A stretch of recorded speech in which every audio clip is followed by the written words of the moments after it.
Yo sí quiero presidir el Partido Popular y yo sí creo que no hay que esperar a que venga el futuro, sino que hay que salir a conquistarlo. Si yo gano este congreso, nadie pierde. Mi candidatura es la que garantiza la unidad.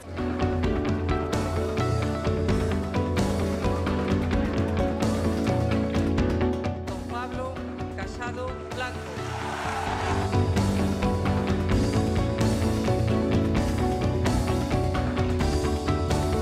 Hoy nadie ha perdido, solo ha ganado el Partido Popular. A ilusionar a nuestros votantes y a empezar a preparar un proyecto ganador para las próximas elecciones.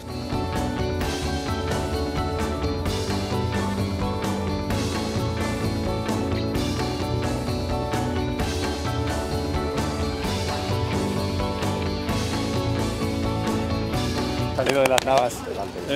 Pues bien, estamos ahí durmiendo con edredón.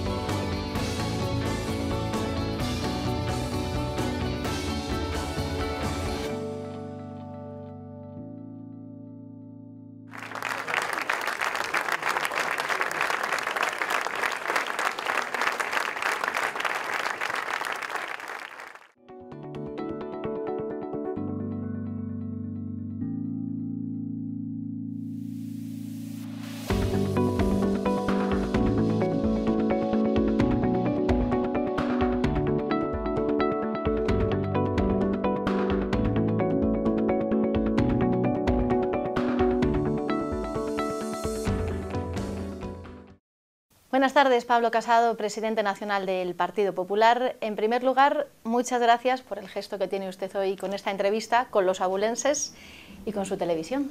Muchas gracias, Patricia, y encantado de estar siempre en la televisión de todos los abulenses, en la que tan buenos debates y tan buenas coberturas de la realidad de esta provincia hemos tenido todos. Ha pasado ahora una semana desde ese congreso, una semana en la que entiendo que está viviendo el que seguramente algún día habría sido su sueño.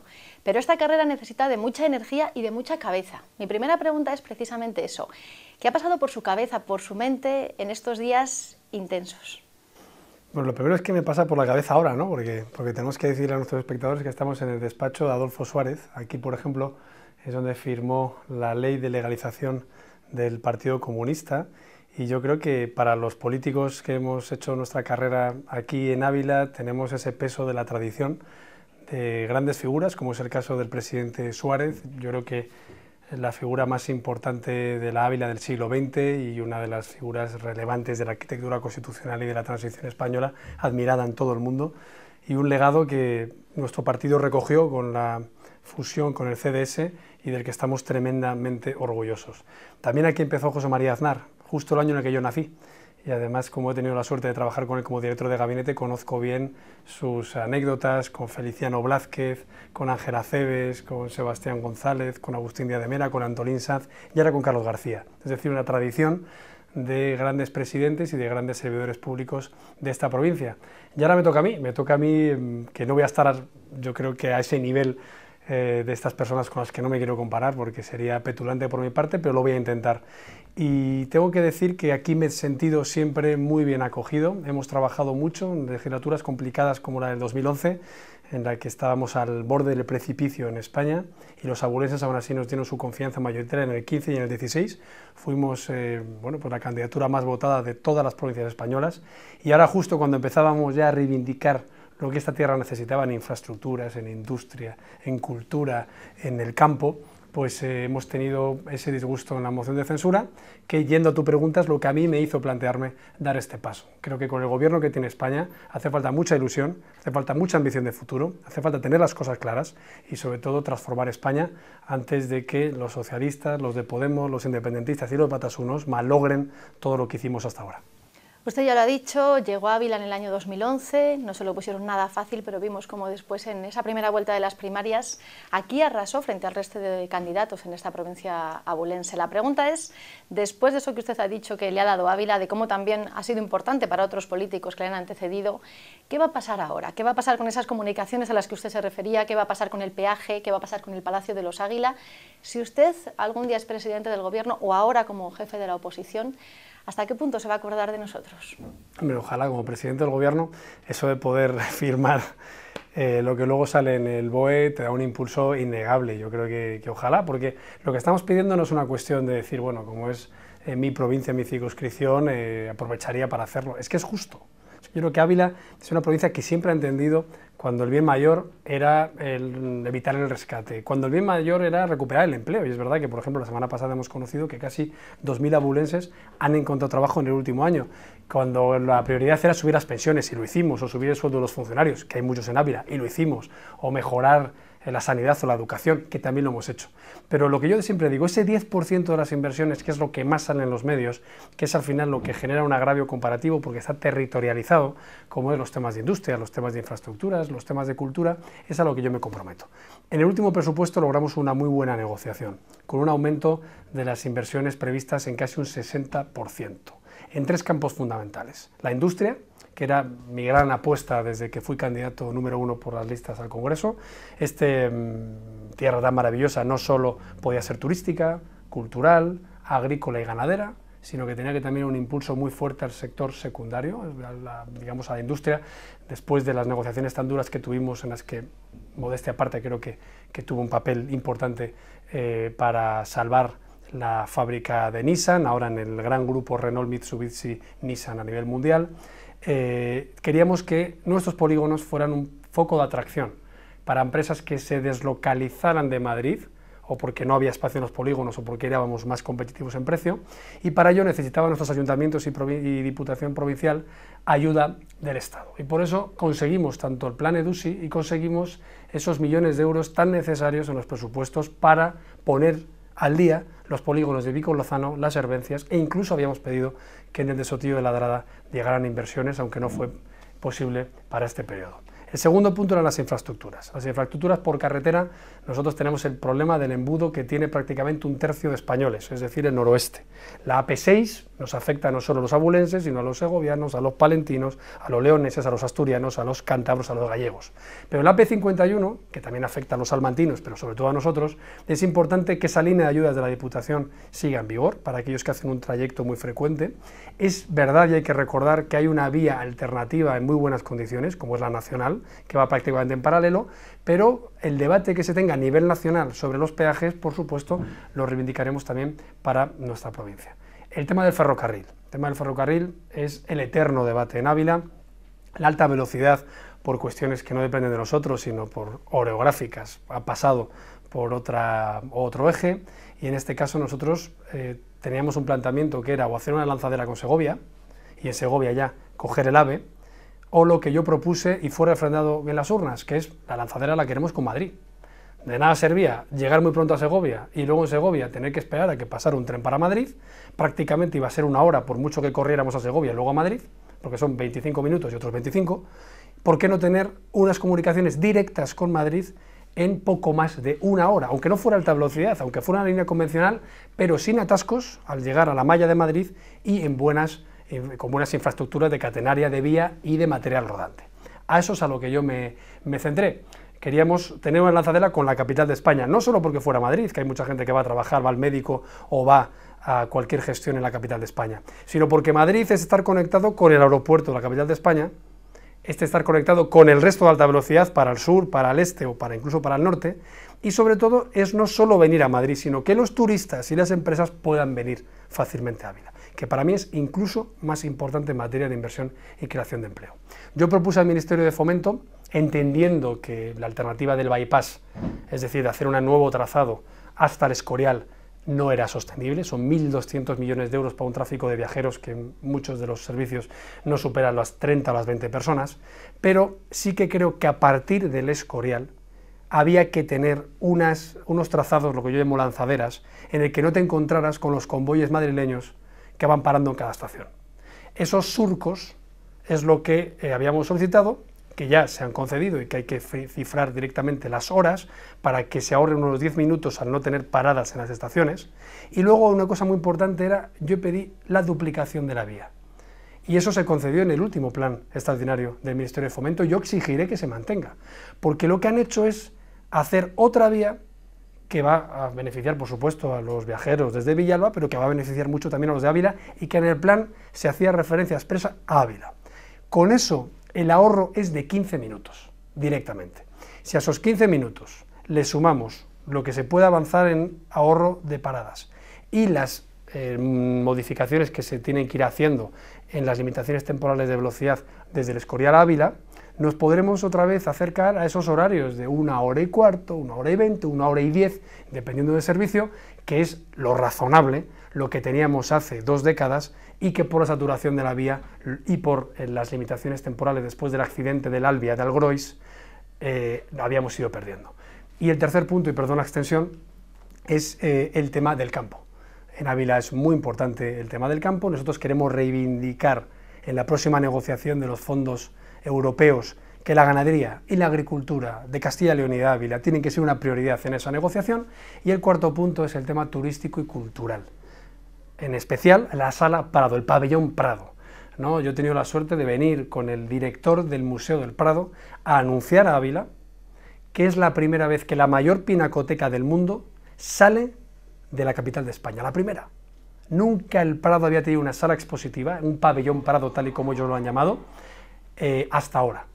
Ese Palacio de los Águila, que ya tiene la dotación presupuestaria correspondiente en este presupuesto, en cuanto esté hecha la obra, el Prado ya se ha comprometido a empezar a traer fondos, de manera que no solo van a traer turistas a ese continente cultural esencial, sino que mi plan era hacer como Málaga, que igual que en Málaga, cuando llegó el Museo Picasso, después de 20 años, también como nosotros, negociando con los herederos, luego llegó el Pompidou, luego llegó el Hermitage, luego llegó el Museo Provincial, es decir, es un foco museístico internacional.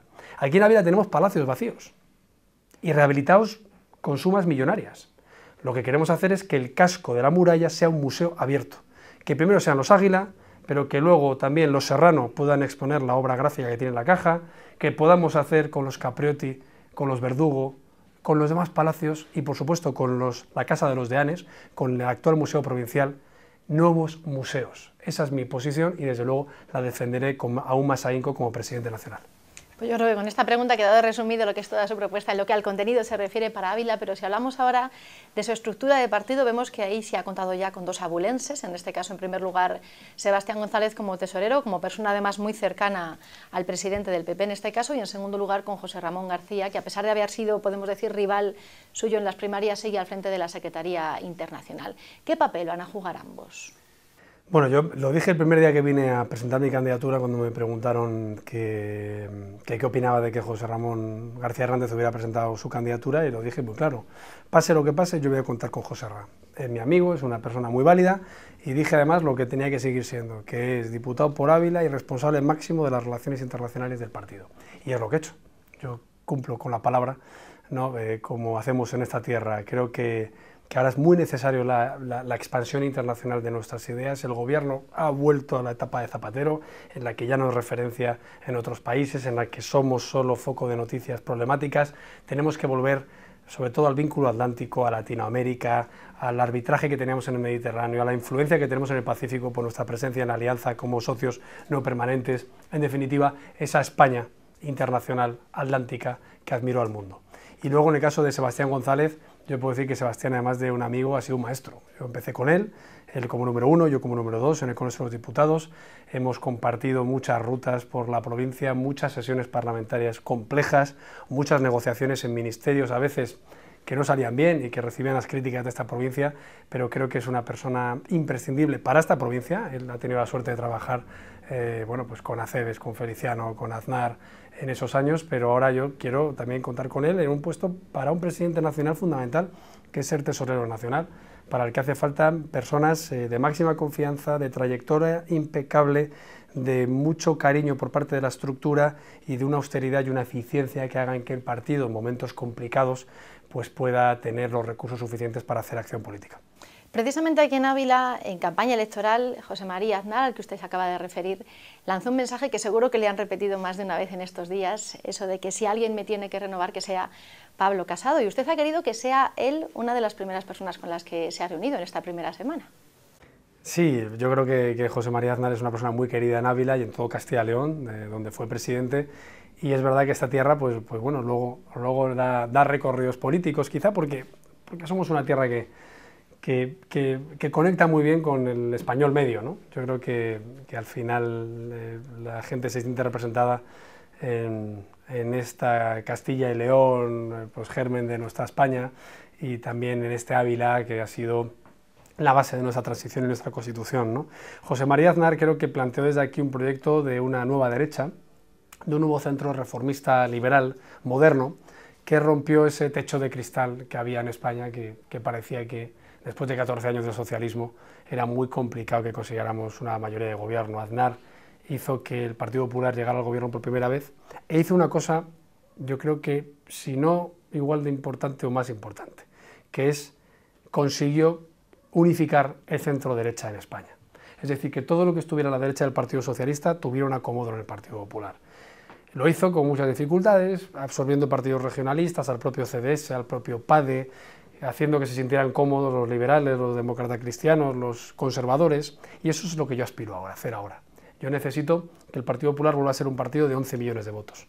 Para eso necesitamos que vuelvan los 3 millones de votos que se fueron a Ciudadanos, el millón de votos que se fue a la abstención, los votos que se fueron a Vox, los votos que se han ido a algún partido regionalista. Solo así tendremos mayoría suficiente de gobierno, sin depender de mociones de censura, de bisagras oportunistas, nacionalistas, o incluso de esos pactos de perdedores que han hecho que en algunas ciudades, demasiadas, y en algunas autonomías, demasiadas, nos echaran del gobierno habiendo ganado las elecciones. Por tanto, para mí Aznar es una inspiración. Yo he sido su jefe de gabinete en 2 años, he recorrido el mundo adquiriendo una muy buena experiencia internacional, y creo que ahora, junto con Mariano Rajoy, van a ser mis referencias en esta nueva etapa que abre el Partido Popular.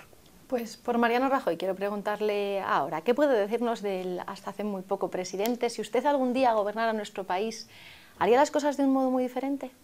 No, yo creo que Mariano Rajoy ha sido un excelente presidente del gobierno, ha protagonizado una recuperación económica histórica, una creación de empleo que aún perdura, haciendo una agenda muy dura y muy ambiciosa y muy crítica en un momento en el que España estaba a punto de estar en la quiebra y en la bancarrota. Y luego, además, en la última legislatura nuestra agenda ya no era tan económica, sino social, ideológica, pero los socios de investidura, con esa minoría insuficiente, no nos dejaron hacerla. De hecho, paralizaron la ley de educación, la ley de seguridad ciudadana, la ley de unidad de mercado, la nueva reforma fiscal, la reforma de fortalecimiento institucional. En definitiva, como diría Fraga, con estos bueyes hemos tenido que arar. Entonces es verdad que ahora, todo lo pasado, yo tengo que ser agradecido e indulgente, porque creo que hicimos todo lo mejor que pudimos para el escaso margen que nos dieron los otros partidos, y por tanto yo diría que sí, que cuando lleguemos al gobierno, que llegaremos pronto, hay que retomar esa agenda reformista, hay que hacer cosas distintas, porque es verdad que la experiencia te enseña que algunos nos engañaron, por ejemplo los partidos nacionalistas. Ahora yo tengo claro que no hay que ceder y no hay que negociar con aquellos que quieren romper España, pero creo que eso, pues al final nos dimos cuenta cuando supimos lo que había debajo de esas conversaciones, e incluso yo creo que ahora estamos en un momento con una economía más saneada para hacer reformas de competitividad. Creo que tenemos que hacer sostenible la sanidad, las pensiones, hacer una educación más competitiva, tener una agenda internacional también en los nuevos retos de futuro, la revolución industrial, la robotización, los nuevos empleos.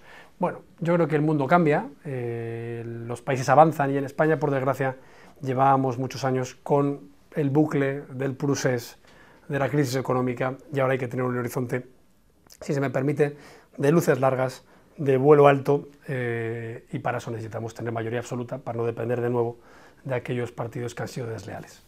Usted ha hablado de esas personas que se han marchado del Partido Popular en los últimos años, han perdido la confianza en esa formación, pero hemos visto cómo en la campaña usted, de algún modo, podemos decir que les ha devuelto la ilusión de la que tanto hablaba. ¿Qué va a hacer para que eso se traslade a las urnas? ¿Qué va a hacer ahora en estos meses?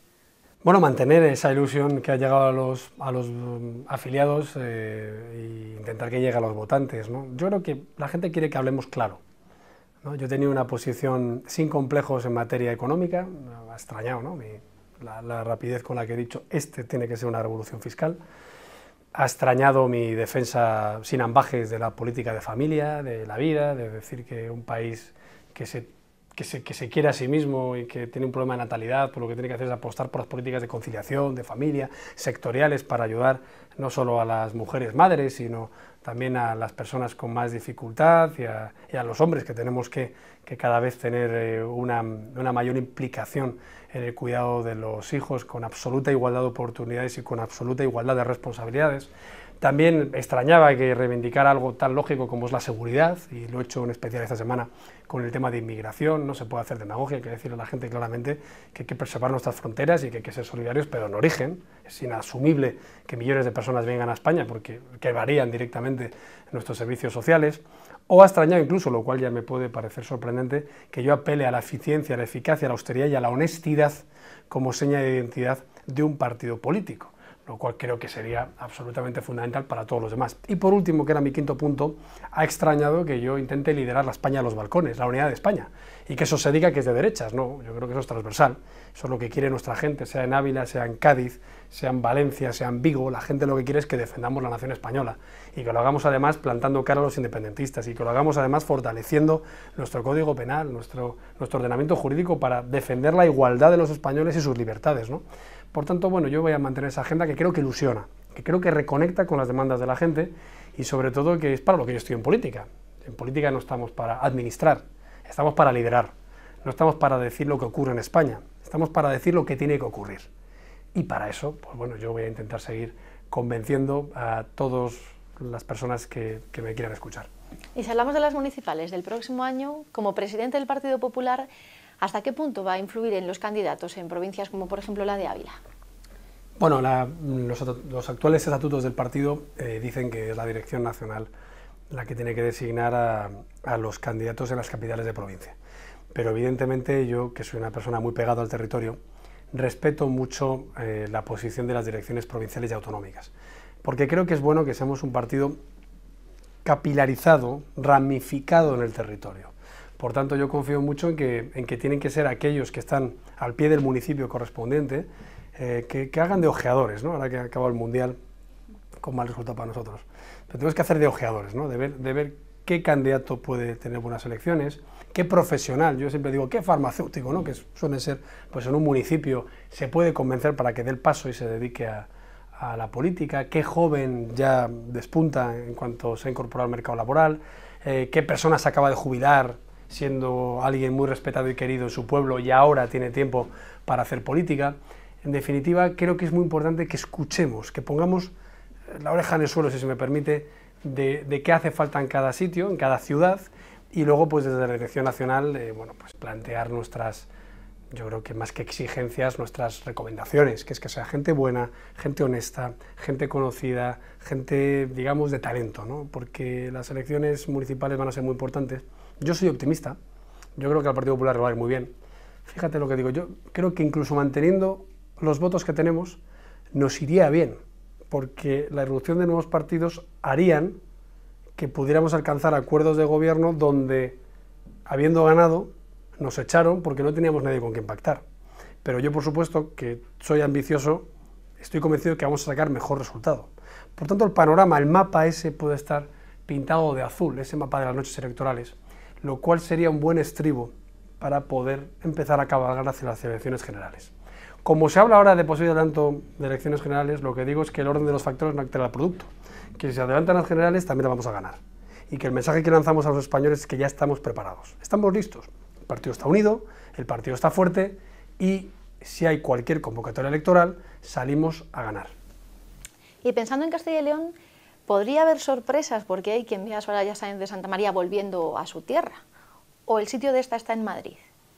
Bueno, yo creo que sobre todo el sitio de Alfonso Fernández Mañueco está en la candidatura autonómica para las elecciones. Creo que es una persona con experiencia como alcalde, como consejero, también como secretario general del partido.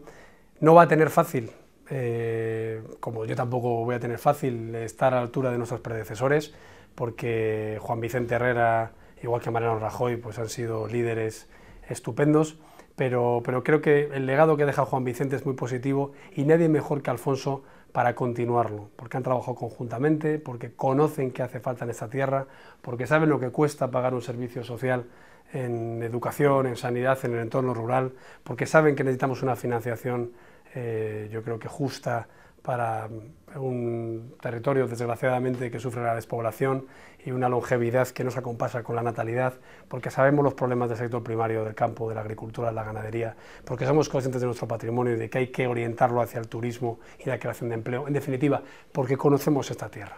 Y yo creo que Alfonso será un gran candidato, contará con todo mi apoyo, pero lo importante no es que sea mi candidato, ni nuestro candidato como partido, sino que es el mejor candidato para los castellanos y leoneses. Tenemos que ir pensando en cerrar esta entrevista y sí me gustaría preguntarle, mirando hacia afuera, no a lo suyo, sino al gobierno de Pedro Sánchez. Ya lo ha dicho en alguna ocasión, usted lo califica como la crónica de una muerte anunciada, pero ¿hasta dónde estaría dispuesto a alcanzar acuerdos en este Ejecutivo? La oposición que planteo es una oposición firme, pero al mismo tiempo responsable. Es decir, lo que no quiero es que Pedro Sánchez tenga que buscar el cobijo en los votos batasunos independentistas para cuestiones que sean positivas para los españoles. Si el señor Sánchez trae una reforma fiscal, podrá contar con nosotros. Si trae una subida de impuestos, no. Si el señor Sánchez plantea un fortalecimiento frente a los independentistas, podrá contar con nosotros. Si lo que quiere es ceder y ser chantajeado, no. Si el señor Sánchez quiere cumplir los compromisos internacionales en la senda de déficit y gasto público y techo de gasto, contará con nosotros. Si trae un aumento para seguir despilfarrando, creando empleo público innecesario, e intentar tener un cheque en blanco para hacer propaganda preelectoral, no. Entonces, esa es nuestra firmeza, pero también al mismo tiempo nuestra responsabilidad. Y ya le decimos que si sigue esta contemporización con los independentistas, seremos los primeros en exigir que proponga un artículo 155 de nuevo. Y además teniendo la garantía de que va a tener los votos suficientes en el Senado que tiene la mayoría absoluta del Partido Popular. Pues tenemos que cerrar esta entrevista en este despacho del presidente, en esta casa del presidente, un hotel de reciente creación en el que, como usted decía al principio, en buena parte también se tomaron decisiones importantes en la historia de nuestro país. Y solo quiero pedirle una frase para las últimas 4 preguntas. O mejor dicho, ¿qué le sugiere, si yo le digo en primer lugar, Adolfo Suárez? La mejor historia de España. ¿Y Feliciano Blázquez? La mejor historia del Partido Popular de Ávila. ¿Y si le pregunto por las Navas del Marqués? Mi refugio. ¿Y sus hijos qué le dicen? ¿Qué le han dicho en estos días? ¿Tienen claro que usted es el presidente del Partido Popular Nacional? No sé si lo tengo muy claro, pero lo que me dijo mi hija al llegar esa semana después del Congreso es: papi, ¿quién ha ganado el concurso? Lo cual da una sensación de que no se enteran mucho de lo que está pasando, pero yo creo que mi principal reto es que estén orgullosos en un futuro de lo que ha hecho su padre, y además intento no perderme su vida, de llevarles al colegio y ahora en vacaciones, pues llegar a casa, aunque sea a cenar y a desayunar con ellos, y espero que ahora en las Navas del Marqués, que es donde estamos ya desde hace un mes, yo desde hace menos tiempo, pues también podamos aprovechar para recorrer esos pinares, recorrer ese embalse, ese lago, y bueno, y pasear y explicarles qué es lo que está pasando en su casa, porque en el fondo también lo que pasa en su casa puede determinar el futuro de España. Pues deseando que tenga más de un rato para disfrutar de esos pinares y de su familia al tiempo que compatibiliza con esta importante responsabilidad como presidente nacional del Partido Popular, cerramos esta entrevista, agradecidos por supuesto de que nos haya dedicado estos minutos. Muchísimas gracias a vosotros. Buenas noches. Buenas noches.